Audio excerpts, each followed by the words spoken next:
Welcome to Live with Aman. Today in our studios, we have Sonia Andy. She is well known in our community for her work. She is a social worker, she is a family counselor, she's a researcher, she's a community organizer, broadcaster, and a speaker. What else you have on your profile, because you do so much work, and I welcome to our studios and so having this conversation with me and the audience, because you are that inspirational woman that I have actually known you for years and have looked up to you, and the work you have done, and coming to our studios and having this conversation, how as a woman and a mother and a wife and a professional, how you manage and do so much, because you are all rounded. It takes a lot of work. Aman, firstly, thank you for having me here. When you ask me, like, these are all the things I do, but the first and foremost thing is that I'm a mother. I think that is my biggest accomplishment, that I've raised 3 beautiful, good human beings. It's all about balancing, Aman. It's all about, I've known you, as you said, for many years. And it's where we go through different stages in our lives, where, when you're younger, and then you have children, I prioritize that. I said, okay, my kids need me. So I was spending more time with them, still working, because as an immigrant, first generation immigrant, you need to work. There is nobody to fall back on. You have to work in order to keep a roof over your head. So I was doing that. In fact, I was working 3 jobs, and I always wanted to go back to school. In fact, when I came from India, I had a BA, and my dream was to then get a master's, get a PhD, and teach at a university. And when I came here, my BA was evaluated, and this is like in 1987, and it was evaluated to a grade 12. And I was so disappointed and I had a BA with honors, and you probably know the education system in India is at the British level of education. So in a lot of ways, it's higher than what the Canadian system was. And so that to me was such a setback, because I thought, I'm not going to go back and do another BA when I already have that. And also how expensive it was. In India, college tuition is pretty nominal, or almost free. And then over here, you need like a big bank balance to go to university. So I put that aside, and then I just started working. And so, I worked part-time jobs, whatever I could, because over here, you're looking for work, people want the Canadian experience. I'm like, give me a job so I get the Canadian experience, because I don't have it. So it's been a long 33 years this year. Wow. Where I have, so I did go back to school eventually, because I love to study. If I could just do that full time, I would do it. But, you touched on a very important topic, learning, studying, because I believe that we are lifelong learners. Absolutely. And if the day we stop learning is the day we stop living. So stop growing, and you have to learn every step of our lives. Every year, like depending on where we are in a situation in our lives, we always learning, right? From experiences, from schooling, from others' experiences. Now, as a childhood, you had a dream. You said you wanted to do your master's, you wanted to be a PhD, and you wanted to be a university teacher. Now, when you came here, then that didn't really happen. No. So how did you go into the field that you are in? Right. What motivated you? Because you're not a social worker, community worker. Yes. So, how it came about was that I lived in Surrey ever since I came here, and there was this, so I spoke English fluently. I spoke a little bit of Punjabi. Hindi is my mother tongue, but I spoke some Punjabi. And I started to volunteer, because I thought, okay, while I'm working, I also want to do something. Like I had a very busy life back in India. In college, I was in drama, I was in sport. So it was like a full, and so come here, there's not much to do. So I started to volunteer with a few organizations, and one of them was Surrey Delta Immigrant Services, which is now Diversity. And after a few months, there was an opening for this project, which was community development in the Indo-Canadian community. And so I applied for it. I said, well, I speak English and I have a functional knowledge of Punjabi and I speak Hindi. So I got hired for that. And so I really loved the work because I was working with immigrant women like myself, but also, in a lot of ways, I still think I'm quite privileged because I spoke English fluently. I could navigate around the system. I could go to Vancouver if I needed to because I knew the language. Yet I see a lot of women who didn't have that.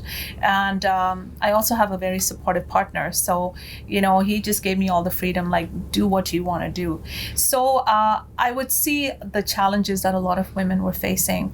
So it was about a 6-month project. We ended up doing this big Diwali gala where we had like around 500 people. And most people donated. The gurdwaras gave us jalebis and pakode and all kinds of things.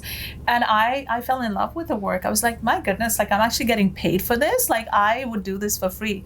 And that was my start into the nonprofit sector. And then later I went back to school, got a bachelor's in social work and a master's, a few fellowships. And Well, see, I loved speaking to my audience and the guest here because you have a dream and you're working towards a dream, but then something comes up again differently. The dreams might not follow, but that doesn't mean you have to give up.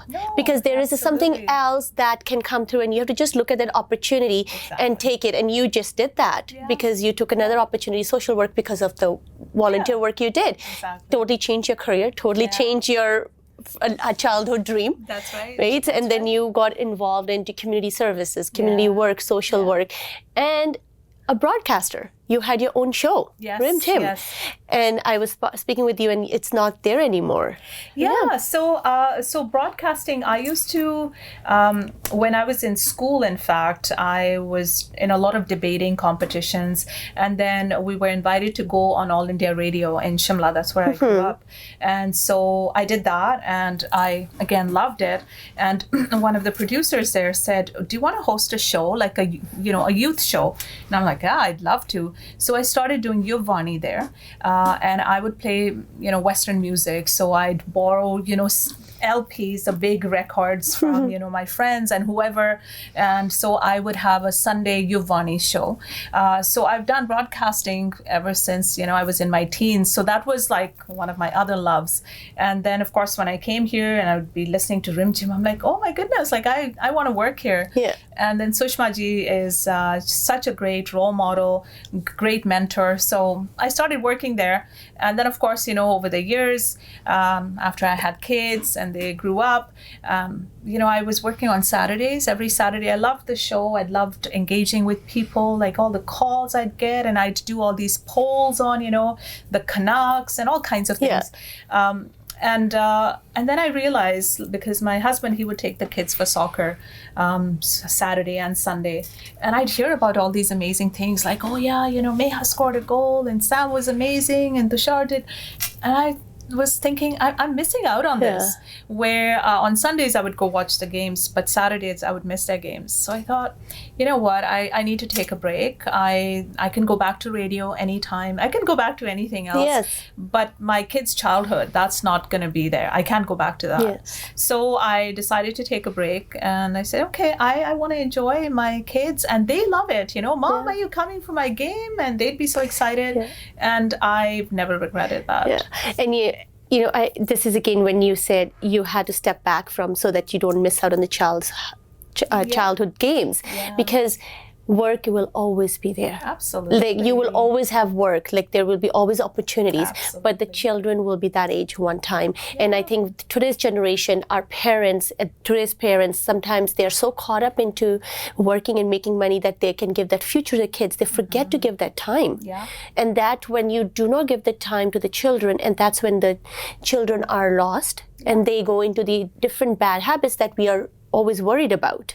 And I see that, Aman, in my work, because I'm a family counselor, so I have a private practice as well, and we see that in the community. Like the relationship that I have with my kids, they're older now, is because of the time we spent when they were younger. So I always say, there's Dr. Gordon Neufeld, who is a child psychologist, and he talks about you have to tend the garden. So if you sow the seeds and look after the garden, you will get nice, beautiful flowers. And when we're raising our kids, it is about those relationships. And if you've built them, I can say anything to my kids and they will take it as mom cares, and they will see it as my caring and that I'm really speaking for their benefit. But if you don't have that relationship, then kids tune you out. It's like, I don't, where were you when I was younger? So why would I listen to you now? So I think it's a lot about investing in our kids.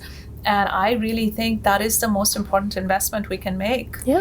Because that's also about society. When for me, it's about not how successful my children are, but how good, like what kind of human beings are they? So they've grown up seeing that, that my parents have a good relationship, that their mom is a strong, resourceful woman. So they see that, they expect all women to be like that. So, I've got 2 boys and a girl. My daughter, she's, amazing.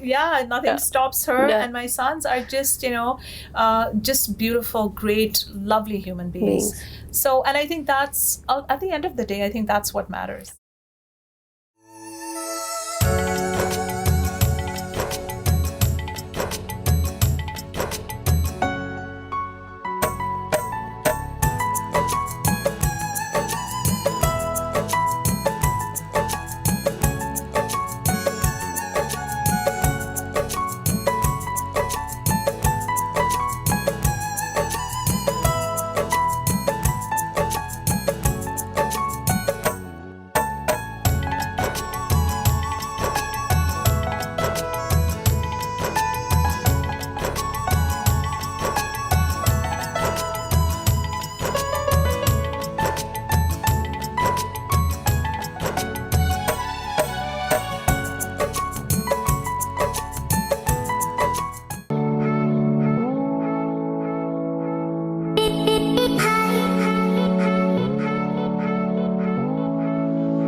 Saturdays at 1:30 p.m., Alive with Aman brings you important conversations with leaders in our communities.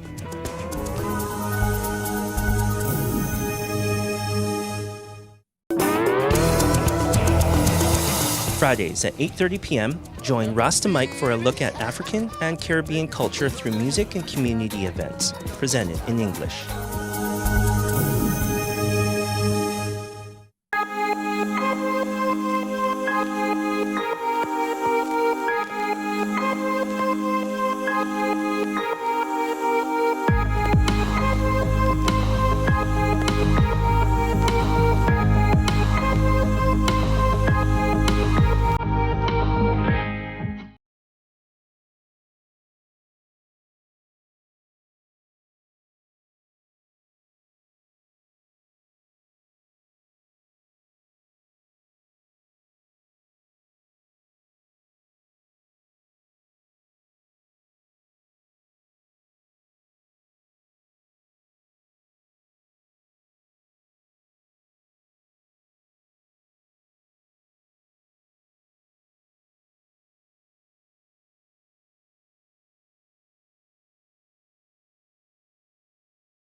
There's a lot of women and out there, they're trying to struggle with that balance.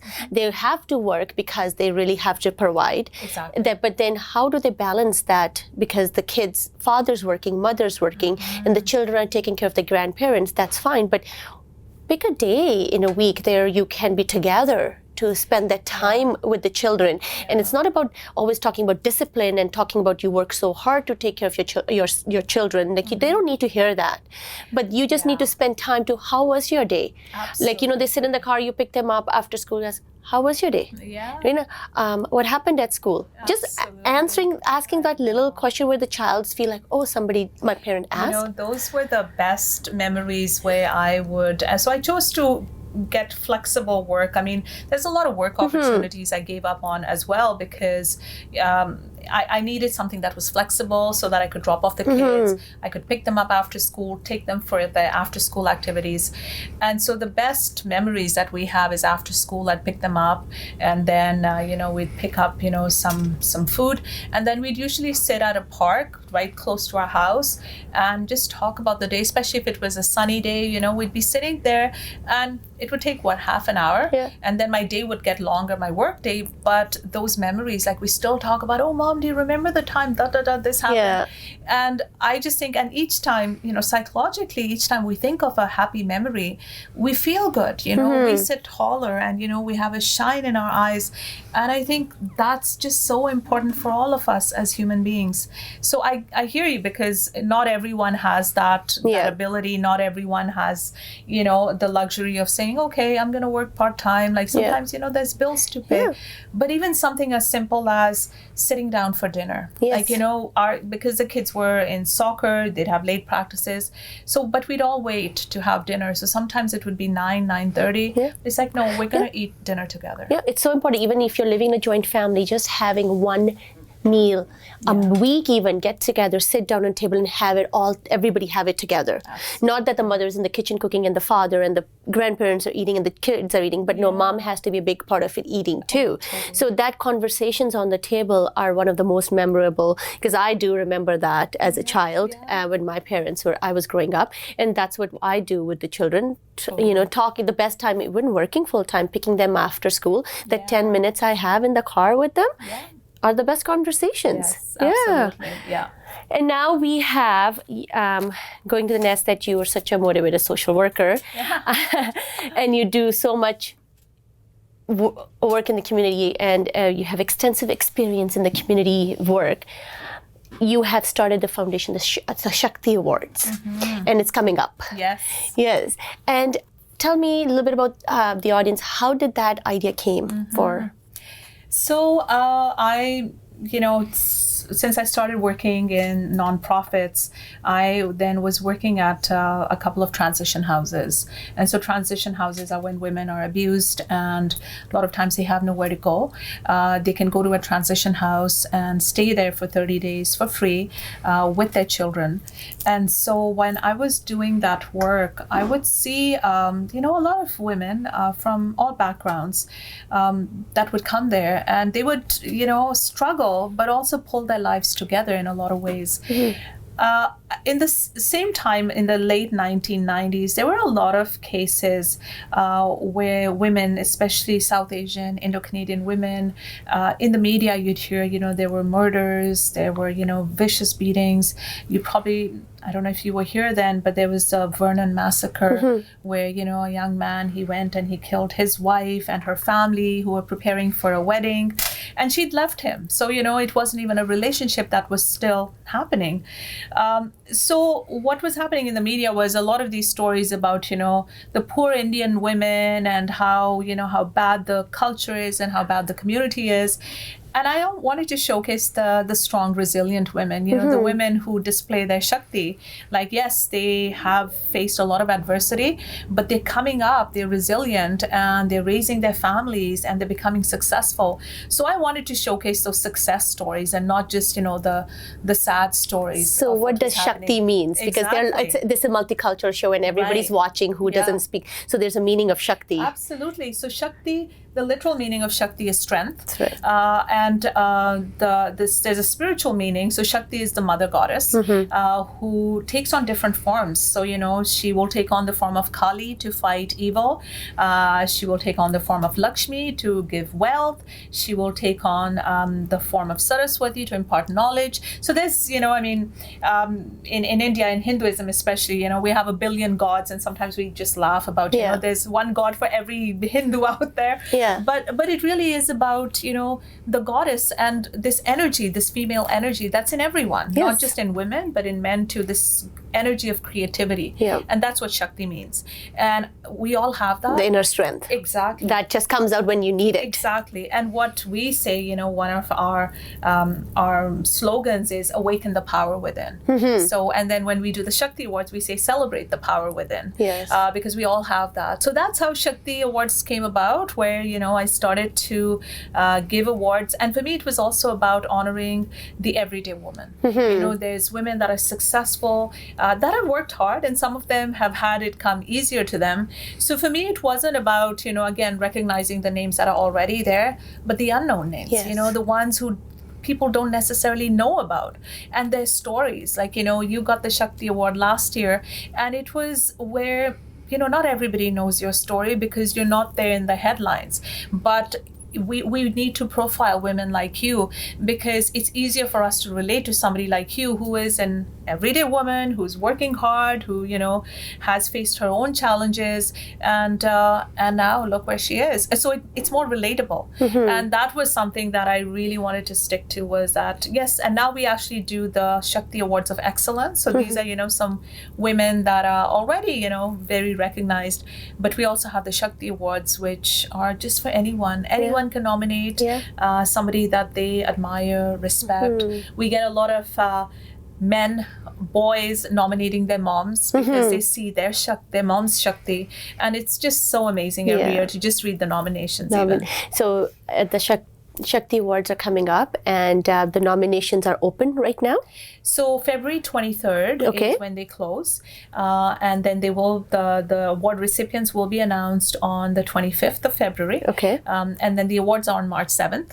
So it's a great gala, come out and celebrate, dress up, and there's some really inspiring stories. We have a keynote speaker this year. We have Barinder Rosode, who is people in Surrey may know her. She was a city councillor. She ran for mayor, and she'll talk about her personal struggles and her achievements. Because a lot of times in public life, you just see one side. We see all the wonderful things. Even in social media, right? We see all the happy pictures of traveling and having a wonderful time. But there's so much more to our lives. It is. And especially with the South Asian people, when it comes to women, the Shakti, like we only see the women are being abused, or they're kind of, I find, portrayed as they're powerless. Exactly. Right? And I think that's where the Shakti Awards were like, because we are not powerless. We have the strength within us, and especially living in this country in Canada, where we actually have these means to be successful, right? Not getting caught up into the cultural part and pulling ourselves down. I understand back home, like it's a little bit tougher to do it because of the whole country, the society it is, depending where you are born and raised. Like, for example, you had that opportunity to, as a childhood, all the, take all the curricular activities, same as myself. I was born and raised in the cities where I had the opportunities, like into drama. I was never told I'm a girl by my parents, but I found that when coming to Canada, it was a different, where our own community kind of put me down in a box, right? Like I can't do it, and I have to really fight up for this basic human right that was just given to us. Why we have to fight for that? That's just our right. And thank you for what you do, because it does take a lot of work to bring that out. And I know there are a lot of people who do a lot of little things in their own daily lives to support others. They are not, but keep on doing that. Don't give up, because it's important that you make one small difference you make. It actually goes a long way. You do not know whose life you're changing. You don't have to be on a big screen. You don't have to have a big gala, but small little things. But if you can do an event out and bring people together, do Absolutely. it. It's so important. And it's so true. You start out small. When I started the Shakti Awards in 2000, I was working at Rim Gym, and I spoke to Sushma ji and a few other friends. I'm like, I want to do something, and they do it. And so the first event was a small, we had about 150 people, and we honored 5 women. And since then, we've grown to where we've had 1,000 people attend our event. Over the years, we've honored over 130 women who are still such trailblazers, and they continue to inspire and motivate people. And it is about, I always say, you've got to plant those seeds. And as a social worker, as a counselor, a lot of times, I'll be working with clients and I'm just thinking, oh goodness, is this helping? I'm not getting anything. I don't know if this is helping the client. And sometimes, and especially with young people, because they'll just be sitting there and just, not going to say anything. And I'm thinking, I don't know if this is working. And a lot of times I've had these clients coming to me in the mall, oh my God, I had to say hi to you. You're my counselor person. And it's like, oh wow, so you were actually, something did work. Yeah. And so for me, it's plant those seeds. You just don't know when they're going to take root. Exactly. So planting a seed is so important. Yeah. And that goes with everything. Yes. What do you do at home with your children, with your spouses, with your family around? Everything starts at home, because that's a future generation, and it's our duty as humans to kind of guide our future generation, and we are the one who has to plant those seeds for tomorrow. Exactly. Right? And we're the role models. So our kids, young people, they look at us. And also, even when we're older, because now that, I'm older, I was in Belize recently, and this was a fellowship that I received from the University of Pennsylvania. And there were mostly young people there. And I'm thinking, once I got there, I'm like, oh goodness, what am I doing here? But it was great in the sense that I was learning just like them. We were talking about ideas, we're doing role playing, and I'm working with kids that are younger than my kids. And so not kids, I'm working with young people that are younger than my kids. But it was just great. Even when we're older, we still look up to certain people. We still learn from younger people. We learn. So I think that growth and that learning journey never ends. No, never ends. Lifelong learning, right? So we are towards the end of the show, but I can actually sit down and talk about it, because I know you talked about the strengths and you talked about how thank you for coming to our studios and sharing your journey and having this important conversation. Thank you so much, Aman. You're welcome. And thank you all for watching A Live with Aman Gill.